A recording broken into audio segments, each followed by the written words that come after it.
ఎక్కువ జనాభా ఉన్న వాళ్ళని మెజారిటీ అని అంటాం కానీ చట్టబద్ధమైనటువంటి లెక్కలేదు. కానీ తక్కువ జనాభా ఉన్న వాళ్ళని మైనారిటీ అంటాం.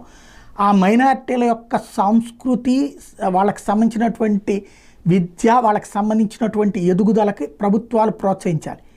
అయితే భారతదేశంలో ముస్లింలు మైనారిటీలు, కానీ వివిధ రాష్ట్రాల్లో ఇప్పుడు హిందువులు మైనారిటీలుగా మారారు. మరి ఇక భవిష్యత్తులో హిందువులు మైనారిటీ హోదా కోసం పోరాడాల్సి వస్తుందేమో తెలీదు.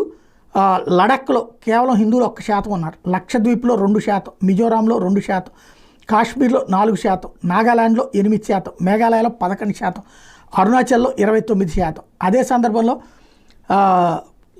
ఇదే ప్రాంతాలలో ముస్లింలని మైనార్టీలుగానే చూస్తున్నారు. మైనార్టీ హక్కుల కోసం అంటే వాళ్ళకి ప్రత్యేకమైనటువంటి చట్టాలు ఉంటున్నాయి, ప్రత్యేకమైనటువంటి ఏర్పాట్లు ఉంటున్నాయి. ఇదేంటి అన్నటువంటి పాయింట్తో ఇప్పుడు హిందువులు సోషల్ మీడియా వేదికగా ఉద్యమం ప్రారంభించారు. మరి ప్రభుత్వాలు మైనారిటీ అన్నటువంటి